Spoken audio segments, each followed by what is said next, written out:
C'est parti!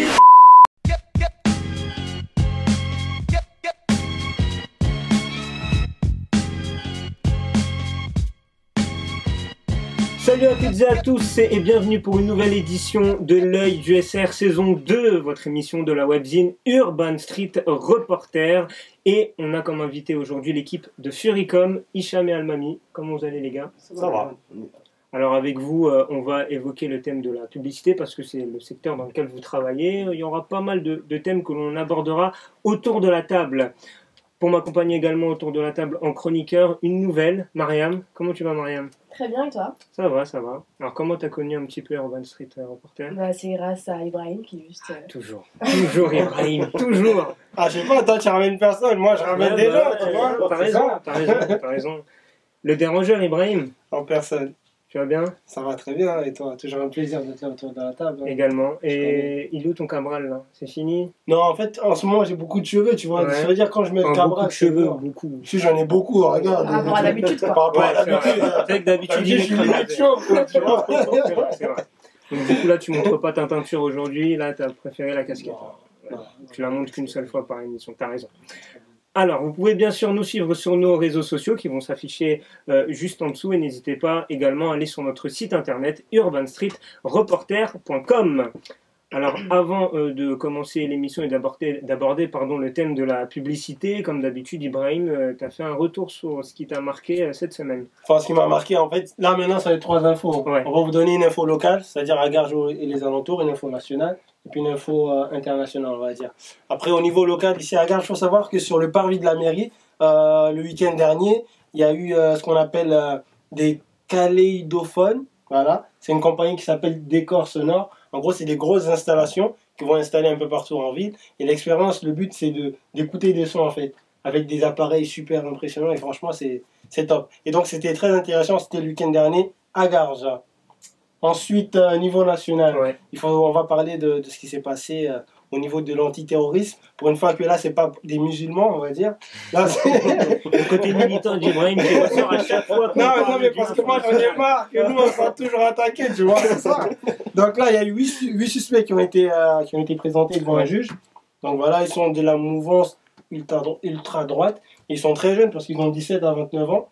Donc, une affaire à suivre parce qu'ils voulaient perpétrer des attentats contre des lieux de culte musulmans. Donc, à voir. Et des politiques aussi, Mélenchon et Christophe Castaner, qui étaient également touchés par ces attaques. Enfin, probablement touchés par ces Probablement. attaques. Ouais. Parce que peut-être qu'ils disent, ouais, ces gens, ils sont proches des musulmans. Ouais, peut-être. Alors que c'est même pas forcément vrai, tu vois. Pas forcément le cas, effectivement. Ah là là, mesquine. Et à l'international, pour... À l'international, dernier bilan de l'attentat de Mogadiscio. Voilà, c'est vraiment un truc de ouf. Hein. Il y a eu 358 morts, 228 blessés. C'est l'attaque la plus violente que le pays a connue depuis je sais pas combien de temps. Il faut savoir que ça n'a pas encore été revendiqué. En tout cas, le gouvernement suspecte les Shebabs qui sont liés à Al-Qaïda d'être l'auteur de ces attaques parce que c'est eux qui ont l'habitude de faire ce genre de trucs dans ces pays-là. Et une pensée au peuple somalien, bien évidemment. Ça, On va passer maintenant à notre grand thème de l'émission avec nos invités Hicham et Almami, la publicité. Alors vous en voyez partout, que ce soit à la radio, à la télé. Mais qu'est-ce qu'une publicité? C'est ça la question que l'on peut se poser. Et avec nos deux invités, on va tenter d'y répondre. Alors vous êtes cofondateur donc de la marque Furicom, c'est ça? Alors déjà, est-ce que vous pouvez un peu nous dire rapidement votre rôle? Donc, Furicom, c'est une agence média qu'on a mis en place pour venir en aide aux PME et aux startups pour leur permettre d'accéder à la publicité télévisuelle facilement. D'accord. En fait, quand les gens pensent publicité télé, ils pensent que c'est cher, ce n'est pas accessible pour les PME. Moi, c'est ce que je pense. Hein. C'est ce que la plupart des gens pensent. Et donc, nous, on est venu avec cette idée-là d'enlever cette idée de dire que la publicité c'est cher, c'est pas accessible. Donc, les PME, on est venu en leur apportant un pack qui comprend la création du spot, l'achat d'espace publicitaire, le conseil budgétaire et stratégique. D'accord. Et vous avez fondé ça à deux, c'est ça? Exactement. On a fondé ça à deux. En fait, on propose un pack clé en main qui permet d'accéder à la publicité télévisuelle sans rien faire, si je puis dire. On s'occupe de tout et on fait des packs vraiment très avantageux comparé aux autres agences. C'est-à-dire qu'il faut savoir qu'avec 10 000 euros, on peut accéder à la publicité télévisuelle. Alors que quand on parle avec certaines personnes, ils pensent directement que c'est 1 million d'euros dans ce genre de tarif-là. Alors qu'à la base, avec 10 000 euros, déjà, on peut faire une bonne campagne, par exemple, sur BFM TV.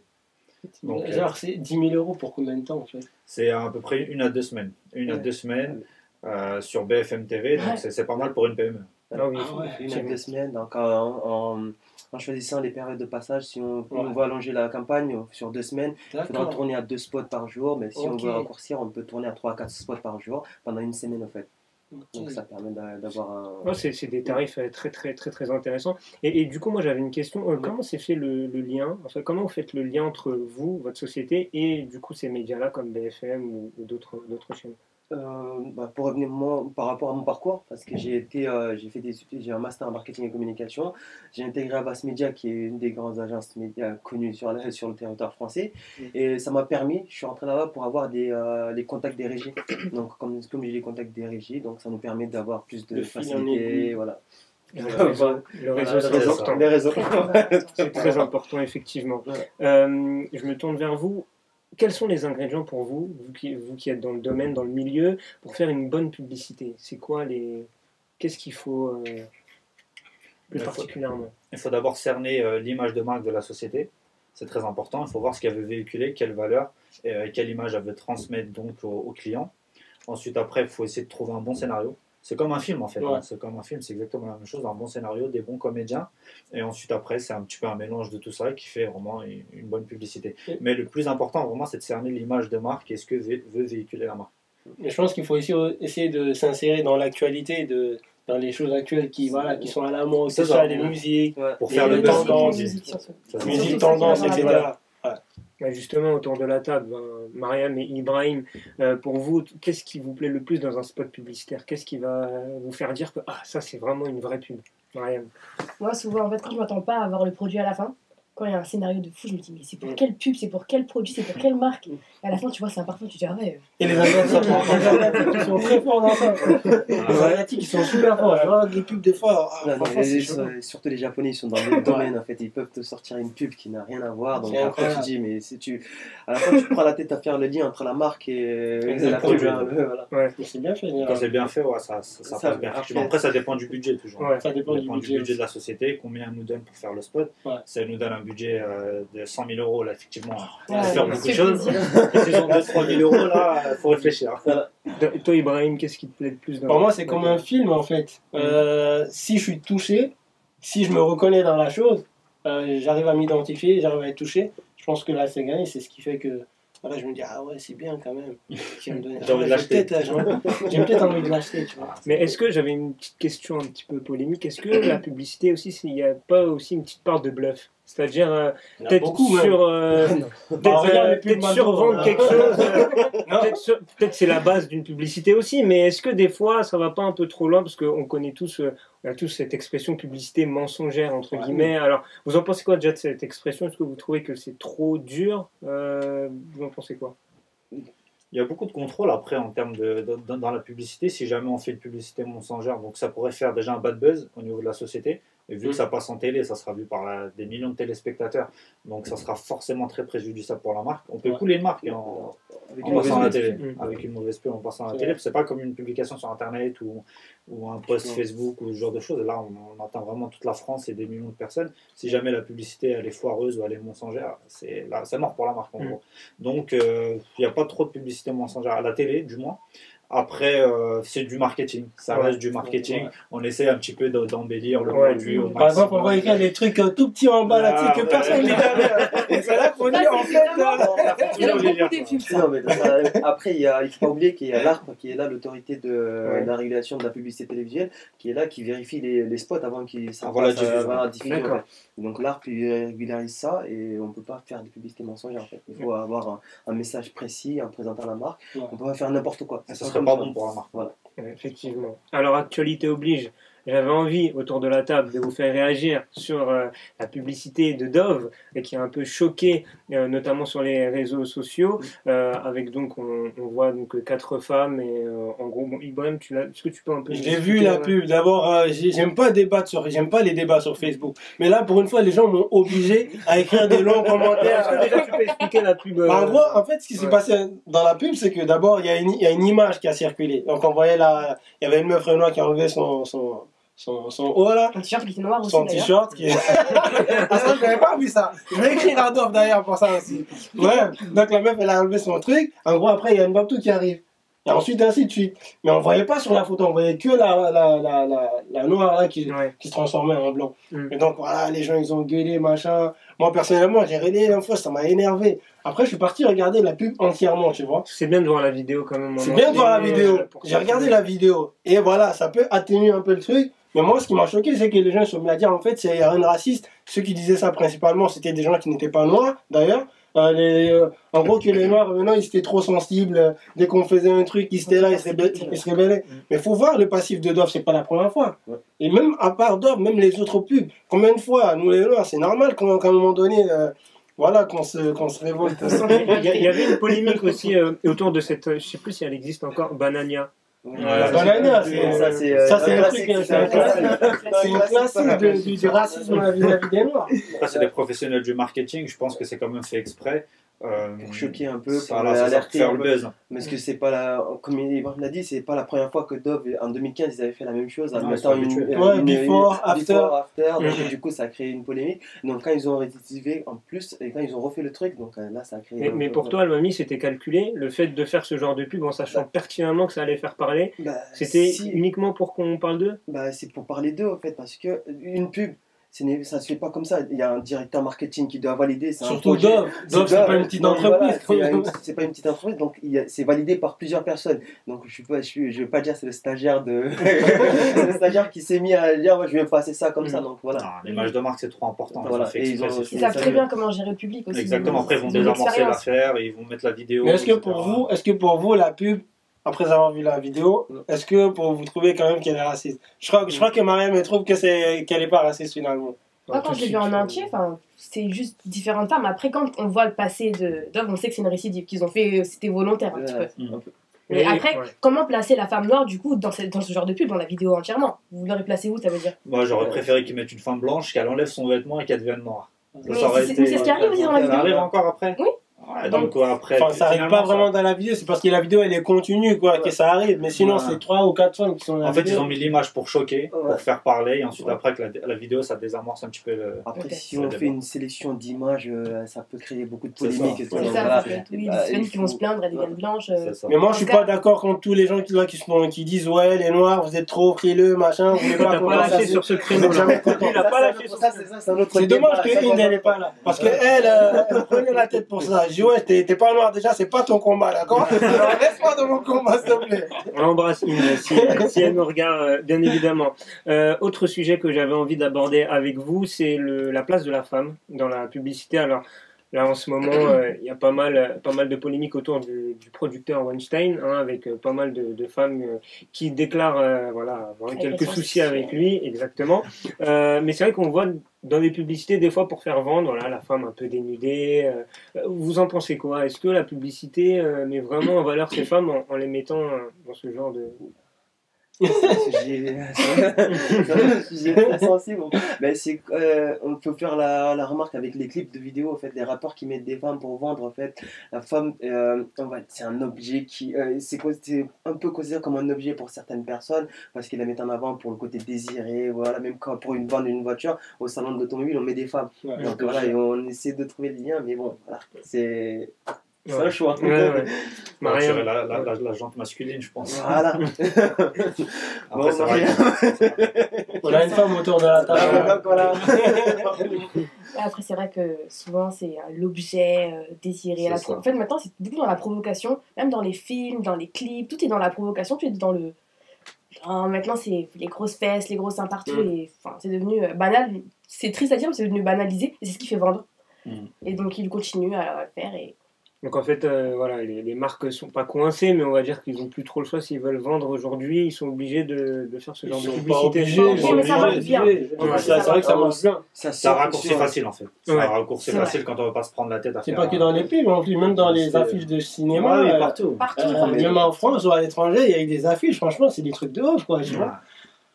Mais bon. Ouais. Alors, j'avais une dernière question, est-ce que aujourd'hui la publicité, elle influence un peu trop notre société? dans le sens où la publicité nous incite à peut-être se comporter d'une telle manière plutôt que d'une autre. Ah oui, bah, bien sûr. Ah, Almami, il n'est pas, pas d'accord, Almami. Pas tellement. Après, il y a les gens peuvent décider. C'est pas une pub qui va te dire va acheter, ils vont te mettre ça dans la tête. Il y a le côté marketing qui va te dire ouais, le produit il est bien et tu peux aller l'acheter, mais ça va pas te forcer à aller acheter directement. Ils vont pas mettre le couteau. Ouais, vas-y, achète. Donc voilà, c'est ça. Pour toi, tout est une question de choix et l'être humain est assez grand pour prendre. Voilà. On a toujours son libre arbitre, effectivement, mais après, c'est vrai que la publicité, ça suit aussi la société. Je pense que ce n'est pas la société qui suit la publicité, c'est la publicité qui suit la société. En fonction de comment la société va évoluer, la publicité va s'adapter, s'emboîter par rapport aux faits de société, au buzz, ce genre de choses. Maintenant, on voit beaucoup des publicités connectées qui nous disent d'aller sur Snapchat, sur Instagram, etc. Avant, ce n'était pas le cas. Et effectivement, ça peut influencer surtout les jeunes. Et moi, ce qui me dérange maintenant un peu, c'est qu'il y en a partout, vraiment, dans toutes les applications. Même Snap, c'était bien qu'il n'y avait pas de pub. Maintenant, tu regardes tes stories, maintenant, il y a des pubs qui arrivent. C'est quoi ils sont obligés de faire de la publicité pour Snap est obligé de faire de la pub pour pouvoir exister. Ça permet ça permet à la marque d'exister, d'innover. Le R&D pour pouvoir innover un peu, pour avoir les filtres que tu utilises souvent, les chiens que tu utilises toi. Moi, je n'utilise jamais le filtre. Arrête. Et les chaînes en ont besoin aussi pour créer c'est leur source de revenus et ça permet de créer des émissions de qualité. Donc voilà. Moi, je suis d'accord, mais sur le fait que la pub influence beaucoup notre vie, moi, je pense que la pub elle influence beaucoup notre vie. Si tu es sur Snapchat, par exemple, tu vois une pub, tu vas sur Facebook, tu vois la pub, tu roules en voiture, à la radio, on te parle de la pub. Tu marches, tu vois la pub qui est affichée, tu rentres dans le magasin, automatiquement, ton cerveau, il va se dire, ah, mais j'ai déjà vu ça. Enfin, ça va être automatique. Je vais essayer pour voir. Donc, ça influence totalement, en fait. Les pubs un peu connectées, moi, des fois, ce qui me choque, c'est que sur mon téléphone, je vais faire une recherche. Je vais sur mon ordinateur et je veux voir la pub, mais je me dis, mais comment ils font C'est le retargeting, en fait. Tu retargues, en fait, ça cible un peu ce que tu fais sur ton téléphone. Après, ils te retarguent quand tu te connectes à un compte. Après, ça me propose des pubs qui pourraient peut-être t'intéresser. Au lieu de te proposer une pub inaccessible qui n'a rien à voir avec ce que tu veux, ça peut peut-être te proposer quelque chose qui pourrait t'intéresser. Mais après, le problème, c'est que les publicités là, dans lesquelles on parle, qu'on voit partout, c'est surtout des grands groupes. C'est ça le problème. Si c'était des PME... des fois, il y a des petits trucs quand même. Par exemple, il y a une pub là qui revient toujours là. Joom. Je crois qu'il y a Joom, il y a Wix. C'est des trucs gratuits en plus, c'est pas des gros trucs. C'est genre tu crées un site internet gratuit, mais je vois tous les autres. C'est des grands groupes qui sont derrière en fait. C'est comme des banques en ligne. Les banques en ligne, mais il y a des grands groupes derrière. Donc du coup, c'est des. On les embrasse. On les embrasse bien sûr. Vous êtes les bienvenus autour de la table. N'écoutez pas ce que dit Oumar. Si vous nous donnez de l'argent, vous nous sponsorisez. Moi, je suis d'accord. Je suis d'accord. Il serait capable de retourner sa veste très facilement.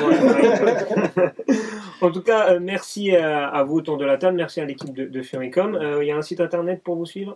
Oui, le site internet www.furicom.fr, Furicom tout attaché. Oui. Après, on est présent sur Instagram, Facebook, Twitter, Snap pour déconner un peu, LinkedIn pour rester un peu professionnel.